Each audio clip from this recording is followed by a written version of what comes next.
Bienvenue encore à tous, ceux qui nous ont rejoints pendant ce temps de louange, et on veut débuter cette année ensemble.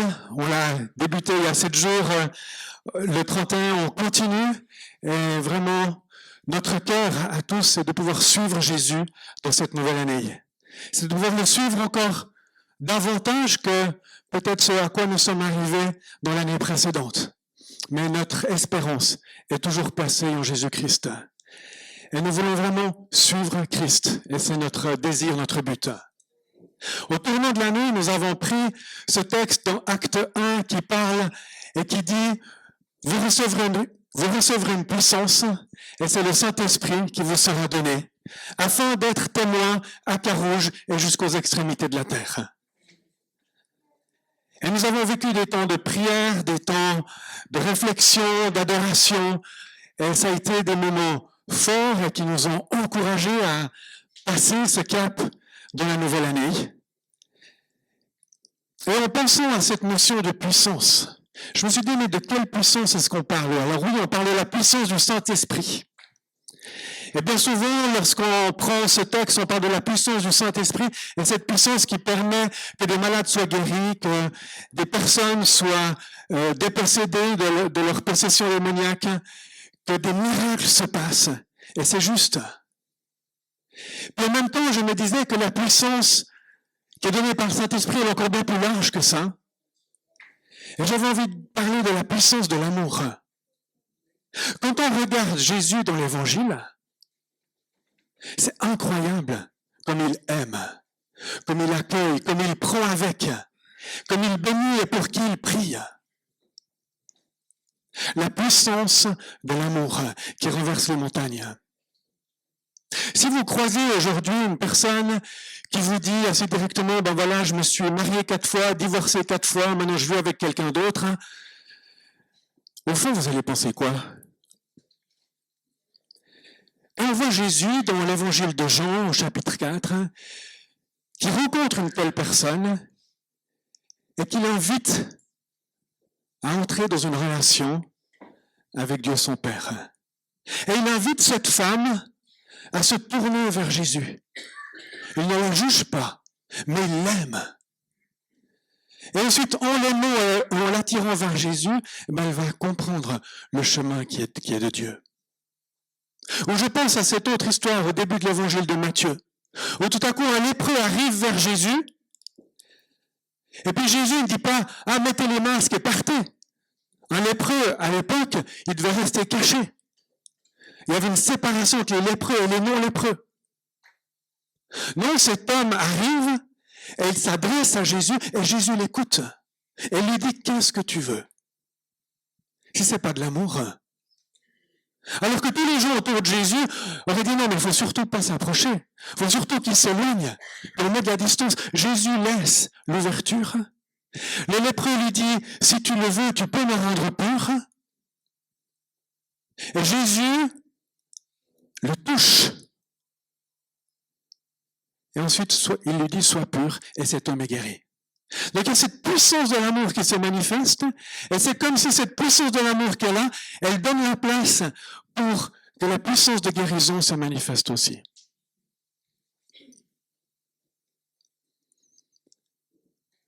Et nous sommes là à poursuivre après ce 30-31 décembre, à être témoins dans cette nouvelle année. Et au travers de ce que nous allons vivre ensemble cette année, j'espère qu'on peut être encore davantage témoins. Et on va, au début de cette année, prendre le texte ou la lettre des Philippiens dans le Nouveau Testament. Et sur plusieurs dimanches, on va parcourir ces différents textes et se laisser entraîner par Paul à suivre Christ. Et on voit que Paul, au début de cette lettre aux Philippiens, il parle de sa tendresse, de son amour pour les Philippiens.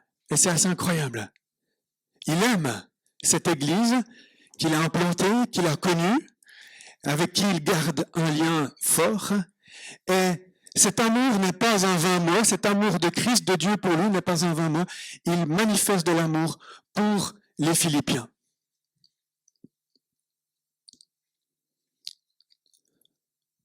Paul écrit à cette église de Philippe alors qu'il est en prison. il reçoit un cadeau de la part de l'église de Philippe au travers d'un messager qui est Épaphrodite. Et cet homme vient lui apporter des biens ou à manger, ou disons un cadeau de la part de l'église. Et dans les prisons romaines, à l'époque, si des gens n'amenaient pas à manger aux prisonniers, des gens de la famille ou des amis, les gens mouraient de faim. Et donc Épaphrodite, il vient, il est envoyé par l'église de Philippe pour bénir Paul, alors que Paul est en prison. Et pour continuer le contact et renvoyer Épaphrodite avec un mot, finalement Paul écrit un long mot qui est aujourd'hui dans notre Bible, le Nouveau Testament, et c'est la lettre que nous parlons de la lettre aux Philippiens. Et donc nous allons lire cette lettre. Aujourd'hui, je vais lire juste les 11 premiers versets qui vont nous conduire pour cette matinée. De la part de Paul et Timothée, serviteurs de Jésus-Christ, à tous les saints en Jésus-Christ qui sont à Philippe, aux responsables et aux diacres. Donc à tout le monde qui est dans l'Église. Que la grâce et la paix vous soient données de la part de Dieu notre Père et du Seigneur Jésus-Christ. Je dis à mon Dieu ma reconnaissance de tous les souvenirs que j'ai de vous. Dans toutes mes prières pour vous tous, je ne cesse d'exprimer ma joie à cause de la part que vous prenez à l'Évangile depuis le premier jour jusqu'à maintenant. Je suis persuadé que celui qui a commencé en vous cette bonne œuvre la poursuivra jusqu'à son terme, jusqu'au jour de Jésus-Christ. Il est juste que je pense cela de vous tous, parce que je vous porte dans mon cœur, vous qui participez tous à la même grâce que moi, aussi bien dans ma détention que dans la défense et l'affermissement de l'Évangile. En effet, Dieu m'est témoin que je vous chéris tous avec la tendresse de Jésus-Christ. Et voici ce que je demande dans mes prières. C'est que votre amour augmente de plus en plus en connaissance et en pleine intelligence, pour que vous puissiez discerner ce qui est essentiel. Ainsi, vous serez purs et irréprochables pour le jour de Christ, remplis du fruit de justice qui vient par Jésus-Christ à la gloire et à la louange de Dieu. Voilà, jusque-là. Amen. Paul prie afin que vous puissiez discerner ce qui est essentiel. Je vous propose de vous mettre par 3 maintenant et que vous partagez ce qui est essentiel pour vous dans cette nouvelle année. Et puis il n'y a pas besoin de faire la réponse très religieuse parce qu'on est à l'église ce matin. C'est quoi en fait dans votre cœur qui est essentiel pour cette année 2024 ? Puis après, une fois qu'on a dit, on peut l'amener à Christ, on peut l'amener à Dieu, puis peut-être que Dieu va orienter certaines choses. Mettez-vous par 3, 4 maximum, et prenez 2 minutes, 3 minutes pour partager qu'est-ce qui est essentiel dans cette nouvelle année. Je dois dire que j'aurais bien voulu écouter certains de vos essentiels, mais pourquoi pas, après le culte, au lieu de dire « t'as vu le temps qu'il fait aujourd'hui ?» demander à l'autre personne « mais c'est quoi qui est essentiel pour toi alors qu'on débute cette année ?» Une chose, parmi d'autres, parce qu'il y a beaucoup de choses qui peuvent être essentielles selon ce que l'Esprit nous conduit, mais j'avais envie ce matin de réaffirmer l'importance de tenir la Bible ouverte devant vous dans cette année. L'importance de pouvoir continuer de vous laisser imprégner de la révélation de Dieu qui est contenue dans ce livre. Ce livre que nous appelons la Bible, que nous appelons la parole de Dieu, contient tellement du cœur de Dieu révélé pour les hommes et les femmes que nous sommes. Et vraiment, je vous encourage encore à prendre le temps de lire, de réfléchir, de méditer, de vous laisser inspirer dans vos décisions par l'Écriture. Oui, tout en étant à l'écoute de l'Esprit, l'Esprit nous aide à comprendre l'Écriture. Si j'écoute l'Esprit mais que je ne lis pas la Bible, je risque d'entendre des choses en fait qui n'ont parfois rien à voir. Puis si je lis la Bible juste comme un livre d'information et sans l'Esprit, ça peut être bien, mais il manquera du sel et de la lumière. Peut-être qu'aujourd'hui vous en avez marre de lire la Bible et de m'entendre dire ça. Peut-être que vous ne savez plus comment la lire. Très bien. venez me parler. Et moi, j'ai envie de vous dire, voilà, vous pouvez, peut-être que vous lisez la Bible en 1 an, puis vous lisez ainsi 3-4 chapitres par jour. Peut-être que vous allez lire un verset par jour, uniquement, et que vous allez le méditer sur la journée. Peut-être que vous pouvez apprendre à faire une lectio pour méditer, pour digérer, pour vous laisser pétrir par cette parole. Et il y a plein d'autres manières ou de types de manières de lire la Bible. Alors si vous en avez marre aujourd'hui et vous ne savez pas comment faire, venez me parler. Ou allez parler à Sidi, elle a aussi quelques bonnes idées à vous donner. Gardez cet essentiel-là devant votre cœur pour lire et vous laisser imprégner de ce que Jésus nous montre, de ce que Jésus révèle dans sa parole. Est-ce que vous avez entendu le cœur de Paul dans ce petit texte que nous avons lu, où il parle de la tendresse de Jésus-Christ qu'il porte envers les Philippiens, ses amis? Est-ce que vous connaissez la tendresse de Jésus-Christ? Je dois dire que la première fois que je l'ai lu, quand je l'ai relu là, je me disais, waouh, Paul va très loin. Est-ce que j'arrive à dire la même chose? Et ça me questionne. Comment est-ce que je connais Christ? Est-ce que je le connais au niveau de la tendresse? Et de la tendresse que je peux porter aux gens qui sont autour de moi, que je croise, à vous tous? Moi, je trouve magnifique comment Paul dévoile cette intimité, son amour, son lien avec cette Église qu'il apprécie. Et en même temps, il dévoile aussi, je dirais, sa spiritualité qui est faite de profonde reconnaissance envers Dieu pour les gens qu'il connaît. Et il ose simplement dire aux gens, mais je vous apprécie, je vous aime. Et je prie pour vous. Il n'est pas juste simplement au-dessus à donner des leçons, mais il est en lien avec ces personnes, et il les aime, et il leur dit qu'il prie pour eux, pour elles. J'aimerais m'arrêter en particulier sur le verset 6, qui dit, c'est Paul qui dit, je suis persuadé que Dieu qui a commencé en vous cette bonne œuvre, la poursuivra jusqu'à son terme et jusqu'au jour de Jésus-Christ. Donc Jésus, Dieu, va poursuivre son œuvre dans votre vie. Il l'a fait en 2023, mais en 2024, il va le faire. Amen. Et on se réjouit de cela. Et on a envie de cela. La question reste quand même, est-ce que je suis vraiment OK que Dieu poursuive son œuvre dans ma vie? Est-ce que je suis vraiment OK qu'il pointe de temps en temps sur mes peurs ou sur ma difficulté à faire de la place pour l'autre, sur mon orgueil? Est-ce que je suis vraiment OK qu'il élargisse l'espace de ma tente? Alors oui, nous sommes OK, nous avons chanté de tout notre cœur, et c'est bon de chanter ensemble. Viens régner dans ma vie, prends toute la place. Et ça va droit en lien avec ce texte où Jésus va poursuivre son œuvre dans notre vie. Il va nous permettre de vivre des choses peut-être encore plus larges et plus grandes, mais souvent, ça va venir heurter certains coins ou recoins de notre être qui sont peut-être pas toujours désireux de laisser l'Esprit de Dieu avancer.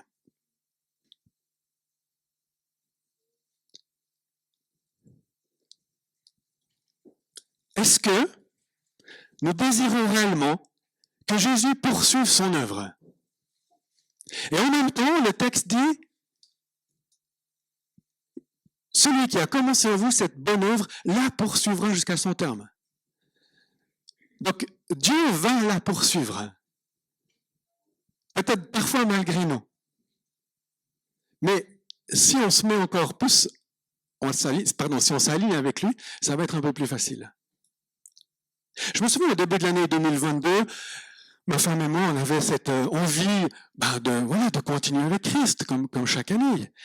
Et puis, je ne sais plus exactement l'état de nos discussions à ce moment-là, mais on savait que nos garçons allaient tranquillement partir de la maison. Puis une fois l'autre, on s'était dit, il y a une ou deux chambres, est-ce qu'on la louerait à un étudiant comme ça? Puis au fond, on s'est dit non, il n'y a pas une nécessité. Et puis, si nos enfants sont plus là, on sera bien les deux dans notre maison. Et voilà, au niveau du confort, de l'intimité, etc. Puis voilà que la guerre éclate en Ukraine en mars 2022. Et puis très rapidement, on a été, mais par tout ce qui se passait, interpellés par Christ. Mais est-ce que c'est pas le moment quand même si nos enfants sont pas tout à fait loin, d'ouvrir déjà notre maison? Et puis après quelques réflexions, on a vraiment senti l'Esprit nous conduire là. Et nous avons pu accueillir au mois d'août 2022, au mois de septembre, 2 femmes, Natacha et Alina, que vous avez déjà, pour certains d'entre vous, rencontrées. Et puis elles sont toujours chez nous. On verra combien de temps ça dure. Mais pour l'instant, l'Esprit de Dieu nous a pas dit de les mettre à la porte. Des fois, on essaie de téléphoner à Moscou pour savoir s'il y a une solution vue, non, mais voilà. Et puis, au travers de cet accueil, nous avons été élargis. Nous avons été au-delà de ce que nous pensions être suffisamment confortable pour nous. Les choses se passent bien, mais c'est clair que de temps en temps, on se dit, bon. Et puis Dieu nous dit, voilà, c'est quoi la puissance de l'amour?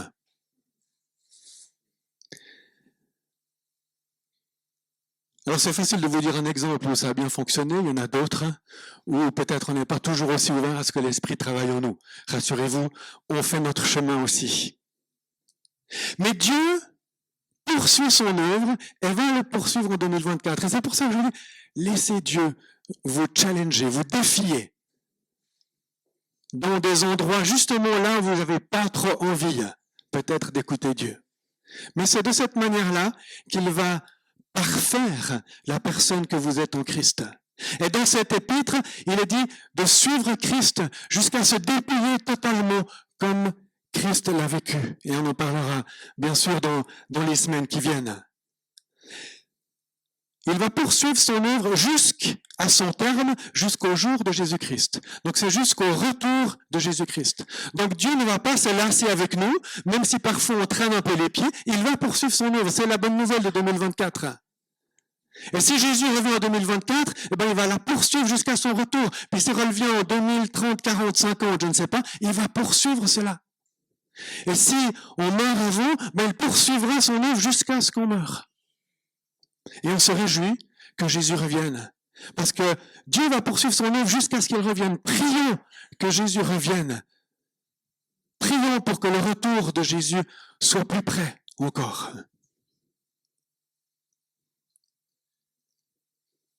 Cette bonne œuvre, je suis persuadé que celui qui a commencé en vous cette bonne œuvre la poursuivra jusqu'à son terme. Je pourrais dire que c'est le travail de Dieu dans nos vies, de l'ordre du salut. Oui, nous sommes sauvés en Christ, nous sommes déjà sauvés, mais il y a encore beaucoup à faire pour que nous soyons pleinement restaurés. Donc il y a toujours cette dynamique où Dieu intervient dans nos vies, et il y a plein de choses qui sont déjà là. Le royaume de Dieu est déjà présent, mais le royaume de Dieu est encore en train de se développer. Et dans nos vies, le travail du salut est encore en train d'être opéré au travers de toutes ces différentes choses que j'ai pris déjà comme exemple. Et Paul dira plus tard dans cette lettre, jusqu'à ce que nous sommes déjà citoyens du ciel.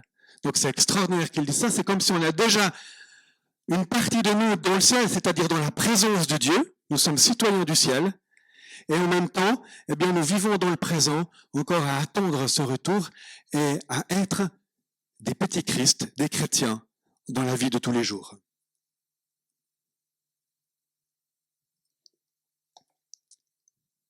Et j'aimerais prendre les versets 9 et 10, cette prière de Paul pour l'église de Philippe. Vous voulez prier pour quelqu'un, pour votre famille, pour l'église, et vous ne savez pas quoi prier, vous prenez cette prière par exemple. Et il y en a d'autres, mais Philippiens 9 et 10, c'est juste incroyable. Écoutez ça. Paul dit, voici ce que je demande dans mes prières, c'est que votre amour augmente de plus en plus en connaissance et en pleine intelligence pour que vous puissiez discerner ce qui est essentiel. Que votre amour augmente de plus en plus en connaissance. Là, on n'est pas en train de parler d'un sentiment fugace qui, par moment, est là. Non, c'est quelque chose de très profond. Cet amour fait référence au lien que nous avons avec Jésus-Christ, à la relation que nous avons avec Dieu. Et quand Paul dit que votre amour augmente en connaissance, c'est que votre connaissance de qui est Dieu s'élargisse. Que votre connaissance de qui est Jésus se déploie. De votre connaissance de qui est l'Esprit, se développe. Et cela prend du temps. Mais Paul est en train de dire aux Philippiens, je prie pour que votre connaissance, pour que vous augmentiez de plus en plus en connaissance et en pleine intelligence, donc que vous puissiez discerner ce qui est essentiel, donc que votre sagesse, elle augmente. Et la sagesse, elle augmente justement notamment, par exemple, en lisant la parole de Dieu. La sagesse, elle augmente en partageant nos joies et nos peines avec notre famille ou des frères et sœurs dans l'Église. Notre sagesse de Dieu, elle augmente lorsque on se laisse encourager par d'autres au travers de ce qu'ils perçoivent et comprennent dans la parole de Dieu. Combien de fois, lorsque l'on étudie la Bible avec d'autres ou que l'on prie avec d'autres, eh bien on réalise comment Dieu a donné une pensée à une autre personne que soi-même on n'avait pas réalisé. Ou que quelqu'un peut lire un texte biblique et il comprend une articulation du texte ou une facette de ce texte de Dieu que moi tout seul, dans ma chambre, même si je prie beaucoup, j'arrive pas forcément à prendre ou à capter. Et c'est pour ça que j'ai besoin de vous, que nous avons besoin les uns des autres pour élargir la palette de couleurs de qui est Dieu. Cette connaissance de Dieu, elle va de pair avec la connaissance de soi. C'est-à-dire, plus vous connaissez Dieu, plus vous pourrez vous connaître vous-même. Et plus vous connaissez vous-même, vous pourrez connaître Dieu. Je ne peux pas juste vouloir connaître Dieu comme... je pourrais lire un livre, une biographie sur quelqu'un, puis connaître plein d'éléments sur la vie de cette personne. Puis c'est toujours très intéressant et ça peut être captivant. Mais si je rencontre cette personne, je vais percevoir beaucoup plus de qui elle est, de comment elle interagit, de comment elle pense, elle réfléchit, de comment elle agit. Il y a une grande différence entre juste connaître une information et être en lien avec quelqu'un. Je peux lire la biographie de Gladys, dont on a vu la comédie pour beaucoup d'entre nous. Et puis, c'est génial tout ce que cette femme a fait en Chine, et on perçoit plusieurs choses de qui elle a été et comment elle a sauvé des enfants au travers d'un périple hyper dangereux, mais elle a mis sa confiance en Dieu. Mais si je pouvais discuter avec cette femme aujourd'hui, et puis cheminer un bout avec elle, ça serait 1000 fois plus large, plus impressionnant, ce que je pourrais capter et recevoir de sa part. Et avec Dieu, c'est cela. Je peux lire la Bible, mais si je lis la Bible comme une information, il va manquer beaucoup. Comment est-ce que je peux laisser l'Esprit de Dieu remplir mon cœur et m'aider à percevoir qui il est?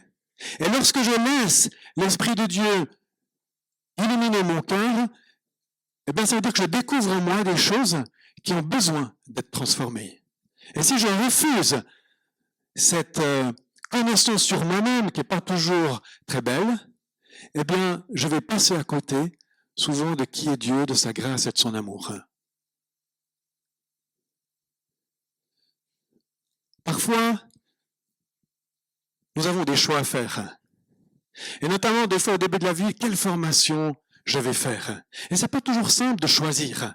Parce que des fois, c'est mêlé d'espérance, de vision, mais aussi parfois de crainte, de comment est-ce que je peux vraiment m'engager dans une formation. Et puis, il y a besoin de laisser Dieu nous conduire et cheminer avec. Et je me souviens, à 19 ans, quand j'ai choisi ma première voie universitaire, eh bien, j'aurais pu vous défendre tout à fait mon choix devant Dieu en disant que Dieu m'a aidé à choisir cette voie-là. Je m'étais inscrit à l'EPFL pour un an, enfin pour les études à l'EPFL. Vous avez compris, j'ai fait qu'un an. Parce que c'était pas vraiment le choix qui me correspondait, dans le sens que je n'ai pas laissé Dieu vraiment m'aider à comprendre ce qui se tramait dans ce choix. Et dans ce choix d'aller à l'EPFL, en fait, je fuyais quelque chose. Je fuyais une autre voie qui me faisait peur pour différentes raisons ou qui faisait écho dans ma vie. Et je n'avais pas laissé Dieu vraiment m'aider à me connaître et admettre que je fuyais. Puis dire à Dieu, mais Seigneur, aide-moi parce que là, j'y arrive pas. Non, je me suis plutôt dit, voilà, je choisis et je vais là. Peut-être que je fuis, mais je me disais pas tout à fait. Dieu m'a montré ou Dieu m'a aiguillé Et puis en fait, c'était pas vraiment Dieu qui m'avait aiguillé, mais c'était plutôt ma fuite. Et après une année, j'ai échoué lamentablement, donc ça fait beaucoup rire mes enfants. Ils me disent, quand tu changes une ampoule, heureusement que tu as fait l'EPF et en électricité une année. Mais voilà. Après, c'était pas facile de se dire, mais alors qu'est-ce que je fais? Comment est-ce que je choisis? Et j'ai dû passer plus de temps avec Dieu pour qu'il m'aide à comprendre qui j'étais. Et pourquoi il y avait ce désir de fuite. Et comment il pouvait m'aider. Puis ça a pris du temps. Après, j'ai fait une autre voie qui m'a beaucoup plus correspondu et j'ai eu beaucoup de plaisir dans la gestion. Mais voilà, c'est juste pour donner cet exemple. Si je laisse Dieu dévoiler ce qu'il y a au fond de mon cœur, mes peurs ou mes craintes, mais aussi mes espérances et mes rêves, eh bien, il va m'aider aussi à mieux poursuivre et à mieux le suivre.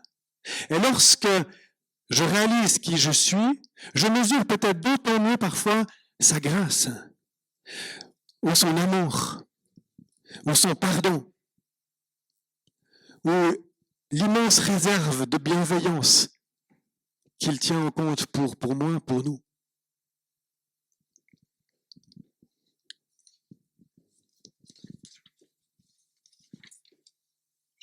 Je cherche une citation d'un des pères de l'Église. Voilà, Ambroise de Milan, un père de l'Église du IVe siècle, a dit « Notre refus de nous connaître nous-mêmes est le plus grand obstacle à connaître Dieu. Plus l'âme se connaît, plus elle peut connaître Dieu. » Souvent, on ne dit pas les choses comme ça, mais je trouve très intéressant. Notre refus de nous connaître nous-mêmes est le plus grand obstacle à connaître Dieu. Parce qu'on veut connaître Dieu, mais des fois, on a un peu de peine à passer par la case de départ,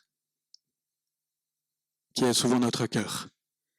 Et je vous invite à vous laisser interpeller par cette notion d'à la fois de vous connaître et de connaître Dieu, parce qu'il y a des nouveaux espaces qui vont se révéler et qui vont s'ouvrir dans votre vie et dans votre relation avec qui est Dieu.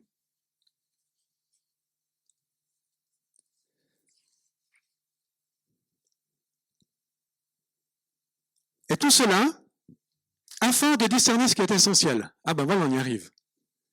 Qu'est-ce qui est essentiel? Ce que vous avez dit tout à l'heure dans votre groupe, apportez-le à Dieu. Puis demandez à Dieu qu'il vous aide à discerner si c'est l'essentiel essentiel ou si ça doit être réorienté un peu ou peut-être même changé. Puis il n'y a pas de honte ou de malheur à transformer devant Dieu ce que vous avez partagé là à 2 ou 3 d'entre vous. Mais osez écouter encore ce que Dieu a à dire pour savoir si on se bat dans cette nouvelle année pour l'essentiel ou pour le superflu. Il y a tellement de choses superflues qui nous sont proposées dans notre société. Et parfois, c'est difficile de choisir ou d'orienter notre existence ou la vie de notre famille ou de notre couple ou notre vie professionnelle. C'est certainement essentiel de pouvoir élever ses enfants, de payer ses factures, d'avoir un travail, de prendre soin de ses parents âgés. Il y a beaucoup de choses qui sont essentielles. Mais peut-être, si je peux me permettre la question, est-ce que c'est essentiel de faire encore cette formation supplémentaire? Parce que j'ai peur de ne pas être adéquat. Est-ce que c'est essentiel de visiter encore cette Xème ville en Europe? Est-ce que c'est essentiel que mes enfants aient un cours de sport, un cours de musique, un cours d'art et encore un cours de je ne sais quoi? Mais c'est ce que la société nous pousse à faire, toutes ces choses-là. Et puis la société nous dit, si vous n'avez pas fait tout ça, vous avez passé à côté de l'essentiel. Si vous n'avez pas regardé encore cette série sur Netflix ou sur Amazon ou comme ça, ah ben, vous avez quand même loupé quelque chose.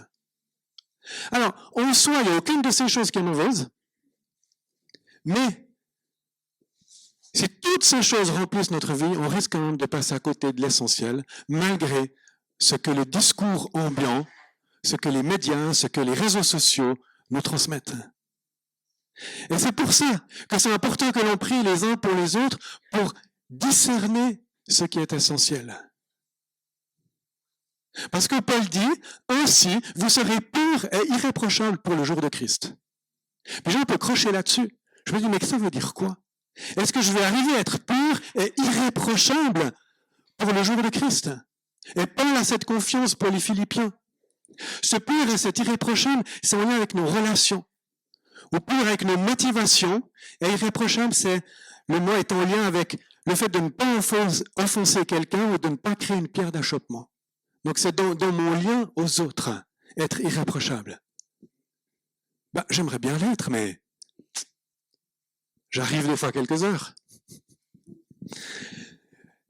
Et Paul dit, priez, ou Paul prie pour que les Philippiens puissent être purs et irréprochables pour le jour de Jésus-Christ.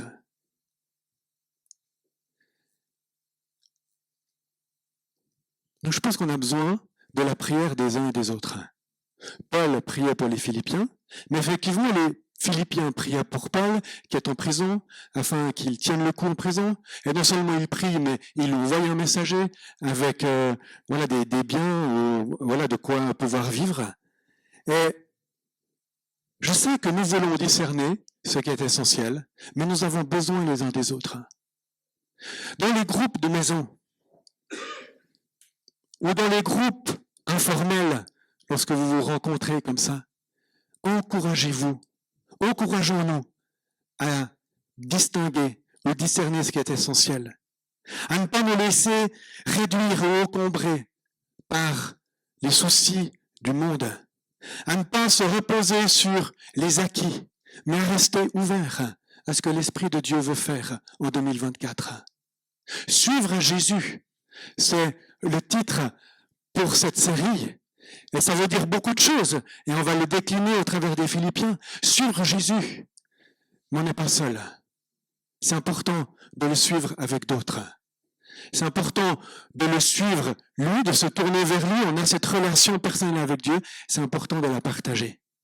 Et de vivre une dimension qui nous permet de nous élargir et de nous laisser, je dirais, emporter à la suite de Jésus, pour porter des fruits de justice qui viennent en Jésus-Christ. Et ça, c'est la fin du passage.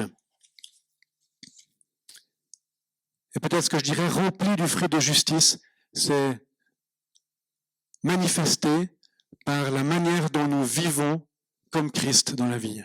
C'est adopter un style de vie qui a la forme de croix. Et là, je sais que nous sommes tous en chemin avec ça. Et on en parlera encore dans les dimanches qui viennent. Mais je vous invite à prendre maintenant un petit moment, alors que j'arrive à la fin de ce message. Comment est-ce que je veux dire ça? Ah oui, simplement, écoutez Dieu. Pour qui pouvez-vous prier ce texte de Philippiens 9 et 10? Pendant cette semaine, pour votre conjoint, votre famille, pour l'Église, pour X ou Y. Écoutez l'Esprit de Dieu. Pour qui pouvez-vous prier cette prière que la connaissance et l'intelligence augmentent afin de discerner ce qui est essentiel?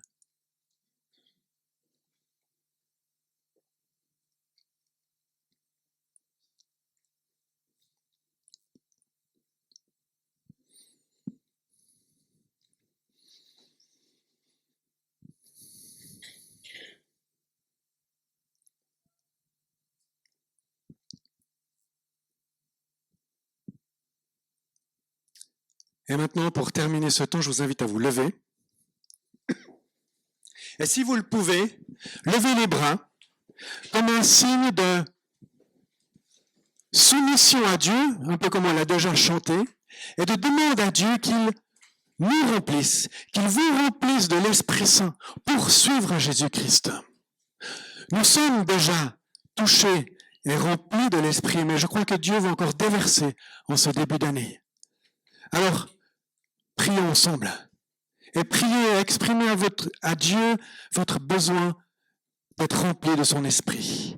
Seigneur, je te bénis parce qu'ensemble nous pouvons lever les bras et nous te disons, Seigneur, continue de nous accorder ton esprit dans une double mesure, dans une triple mesure. Nous avons besoin de toi. Seigneur, nous savons que nous sommes faillibles et que plus souvent que ce que nous pensons, nous errons à côté Alors Seigneur, nous prions ce début d'année que tu nous remplisses de ton esprit, de ton amour, de ta bonté, que tu nous remplisses de ta droiture, de ta bienveillance, que tu nous remplisses de la maîtrise de soi, que tu nous remplisses de la joie, que tu nous remplisses de la patience. Seigneur, accorde-nous de marcher par ton esprit, de manifester le fruit de l'esprit dans nos vies, aujourd'hui dimanche, mais aussi demain lundi et après-demain mardi. Seigneur, nous avons besoin, souffle par ton esprit, souffle Saint-Esprit et remplis le cœur de mes frères et sœurs. Souffle Saint-Esprit, remplis notre cœur à tous, afin que nous puissions de manière claire te suivre cette semaine, te suivre pendant cette année, te suivre alors que tu vas nous permettre de prendre des chemins parfois étonnants, mais dans lesquels nous serons amenés à recevoir une révélation encore nouvelle de qui tu es. Et je me réjouis, Seigneur, de ce que tu vas faire. Je me réjouis parce que tu poursuis ce travail dans notre vie à tous, jusqu'au jour de ton retour. Alléluia. Alléluia.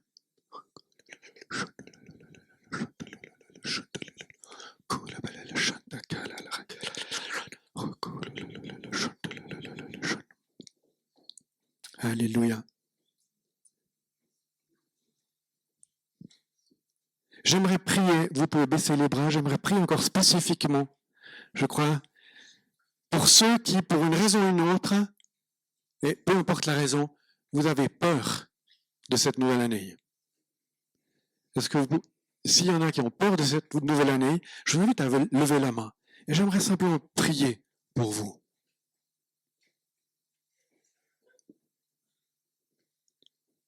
Seigneur,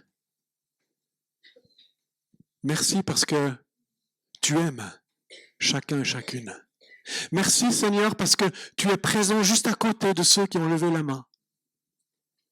Et Seigneur, je prie que par ton esprit, tu les rejoignes là où ils ont peur et que tu les aides à tenir en toi et à toi bien plus que ce qui peut manifester leur peur. Seigneur, je prie que tu les remplisses de ton esprit afin qu'ils puissent comprendre comment se défaire de cette peur et marcher avec toi dans la confiance. Seigneur, merci parce que tu les accompagnes et tu ne juges aucun d'eux, mais tu viens vers eux et tu les prends et tu les embrasses par tes bras d'amour, par ta tendresse. Et je prie, Seigneur, qu'ils puissent chacun d'eux connaître la tendresse de Jésus-Christ et avancer sur ce chemin. Seigneur, je prie que tu écartes les obstacles qui sont peut-être devant eux en ce moment. Et que par ton esprit, Seigneur, tu leur permettes de franchir ces obstacles. Et dans le nom de Jésus, nous nous opposons au mal et au diviseur qui veut oppresser, qui veut opprimer, qui veut détourner et diviser. Nous refusons dans la vie de nos frères et sœurs le pouvoir de l'ennemi et nous le chassons dans le nom de Jésus. Et nous prions que la présence et la puissance de la résurrection se manifestent encore dans leur vie. Merci Seigneur. Amen.